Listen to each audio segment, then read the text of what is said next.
امثال 24واں باب۔ تو شریروں پر رشک نہ کرنا اور ان کی صحبت کی خواہش نہ رکھنا، کیونکہ ان کے دل ظلم کی فکر کرتے ہیں اور ان کے لب شرارت کا چرچا۔ حکمت سے گھر تعمیر کیا جاتا ہے اور فہم سے اس کو قیام ہوتا ہے، اور علم کے وسیلہ سے کوٹریاں نفیس و لطیف مال سے معمور کی جاتی ہیں۔ دانا آدمی زور آور ہے، بلکہ صاحب علم کا زور بڑھتا رہتا ہے، کیونکہ تو نیک صلاح لے کر جنگ کر سکتا ہے اور صلاح کاروں کی کثرت میں سلامتی ہے۔ حکمت احمق کے لیے بہت بلند ہے، وہ پھاٹک پر منہ نہیں کھول سکتا۔ جو بدی کے منصوبے باندھتا ہے فتنہ انگیز کہلائے گا۔ حماقت کا منصوبہ بھی گناہ ہے اور ٹھٹھا کرنے والے سے لوگوں کو نفرت ہے۔ اگر تو مصیبت کے دن بے دل ہو جائے تو تیری طاقت بہت کم ہے۔ جو قتل کے لیے گھسیٹے جاتے ہیں ان کو چھڑا، جو مارے جانے کو ہیں ان کو حوالہ نہ کر۔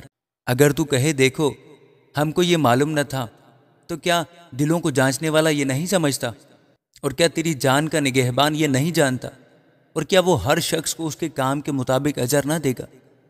اے میرے بیٹے، تو شہد کھا کیونکہ وہ اچھا ہے، اور شہد کا چھتا بھی کیونکہ وہ تجھے میٹھا لگتا ہے۔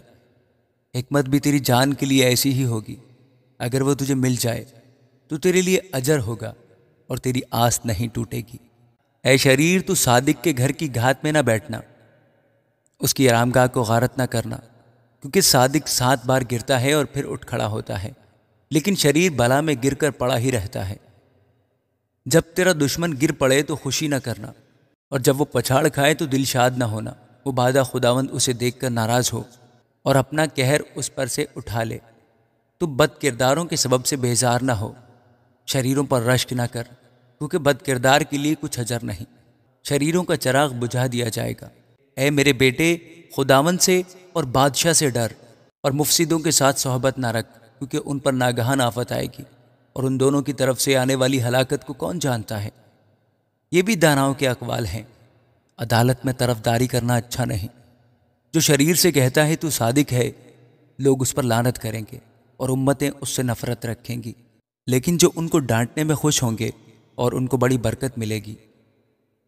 جو حق بات کہتا ہے لبوں پر بوسہ دیتا ہے، اپنا کام باہر تیار کر، اسے اپنے لیے کھیت میں درست کر لے اور اس کے بعد اپنا گھر بنا۔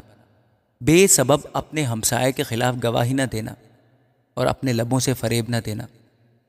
یوں کہے، میں اس سے ویسا ہی کروں گا جیسا اس نے مجھ سے کیا، میں اس آدمی سے اس کے کام کے مطابق سلوک کروں گا۔ میں کاہل کے کھیت کے اور بے عقل کے پاکستان کے پاس سے گزرا، اور دیکھو وہ سب کا سب کانٹوں سے بھرا تھا اور بچھو بوٹی سے ڈھکا تھا، اور اس کی سنگین دیوار گرائی گئی تھی۔ تب میں نے دیکھا اور اس پر خوب غور کیا، ہاں میں نے اس پر نگاہ کی اور عبرت پائی۔ تھوڑی سی نیند، ایک اور جھپکی، ذرا پڑے رہنے کو ہاتھ پر ہاتھ۔ اسی طرح تیری مفلسی راہزن کی طرح اور تیری تنگ دستی مسلح آدمی کی طرح پڑے گی۔ آمین۔